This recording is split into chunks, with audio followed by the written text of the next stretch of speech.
ராமரை முன் வச்சு இவங்க தேர்தலை சந்திக்கிறாங்க அப்படின்னு விமர்சனங்களை முன் வச்சீங்க. ஆமா. இப்ப தமிழ்நாட்டில் தமிழ் கடவுள் முருகனை நாங்கள் கொண்டாடுகிறோம் அப்படின்னா நீங்க எல்லாரும் சேர்ந்து அதை வரவேற்க தானே? இல்ல, ஒவ்வொரு மாநிலத்திலையும் மாநிலத்துக்கு மாநிலம் வெவ்வேறு வடிவத்தை எடுக்கிறாங்கல்ல. மேற்கு வங்கத்துக்கு போனா துர்கா காளின்றாங்க, மக்களுடைய உணர்வுகளை பிரதிபலிக்கிறோன்றாங்க. அதுதான் அவங்க அரசியல். அதாவது இந்துக்களை மத உணர்வின் அடிப்படையில் அவங்க பக்தியை அவங்க எக்ஸ்ப்ளாய்ட் பண்ணுறாங்க, அவங்கள அணி திரட்டுறோங்கிற பேரில். அதை இவங்க அரசியல் ஆதாயத்துக்காக பயன்படுத்துகிறாங்க, மக்களை பிளவுபடுத்துகிறாங்க.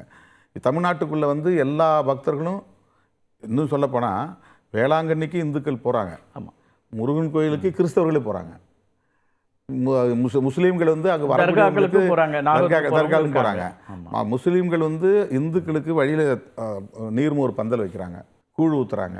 அப்படி தமிழ்நாடு மத நல்லிணக்கத்திற்கு ஒரு அடையாளமாக இருக்கிற ஒரு மாநிலம். இவங்க இந்த மத நல்லிணக்கத்தை சிதைக்கக்கூடிய வகையில் அரசியல் பண்ணுறாங்க. அதுக்கு நிறைய சான்றுகள் இருக்குது. பல மாநிலங்களில் அதனால் வன்முறைகள் நிகழ்ந்திருக்கு.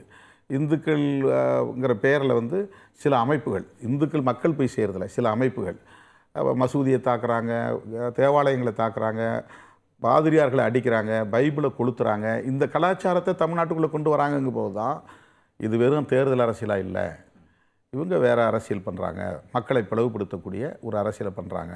ஒற்றுமைப்படுத்துறதுன்னு பார்க்கலையா? நாங்கள் முருக பக்தர்களை ஒன்றாக்குகிறோம் அல்லது ஆன்மீகத்தில் நம்பிக்கை இருக்கவங்களாம் ஒன்றாக்குன்றாங்க, நீங்கள் பிளவுபடுத்துகிறாங்கன்றீங்களே. அவங்க எல்லோரையும் ஒன்றுபடுத்துறதுக்கான முயற்சி அப்படிங்கிறாங்க. அதான் அது இந்து பெரும்பான்மைவாதம் என்கிற அடிப்படையில் அரசியலுக்காக ஒருங்கிணைக்க முயற்சிக்கிறாங்க. அதுக்கு அவங்க கையாளக்கூடிய உத்தி என்னென்னா, வெறும் பாசிட்டிவான பாயிண்ட்ஸை சொல்லி பண்ணால் பிரச்சனை இல்லை.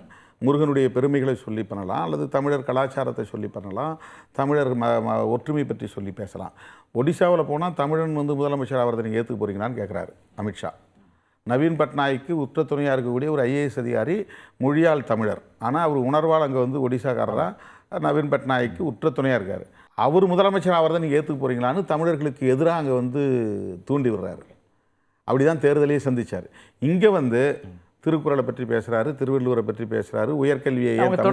பிரதமர் மோடி உலக அரங்கில் எல்லா இடங்கள்லையும் தமிழ் மொழியினுடைய தொன்மையை சொல்கிறாரு, தமிழ் மொழியினுடைய அது எவ்வளவு உயர்வானது. அது என்னன்னா, அவங்களுடைய தமிழ் கடவுளையும் அவங்களுடைய இம்மீடியட் அஜெண்டாவில், செயல் திட்டத்தில், உடனடி செயல் திட்டத்தில் தமிழ்நாடு முக்கியமான இலக்காக இருக்குது. ஏன்னா தென்னிந்திய மாநிலங்களில் கேரளாவும் தமிழ்நாடு, இந்த ரெண்டில் மட்டும் அவங்க நினச்ச மாதிரி அரசியல் பண்ண முடியல. மற்ற மாநிலங்களில் கூட அவங்களால அசைக்க முடிஞ்சிருக்கு, ஓரளவு ஒரு சக்தியாக அவங்க நிமிர்ந்து நின்றுருக்காங்க. கர்நாடகாவில் ஆட்சியே வந்திருக்கிறாங்க. அவங்களுக்கு இப்போதைக்கு தமிழ்நாடு தான் டார்கெட்.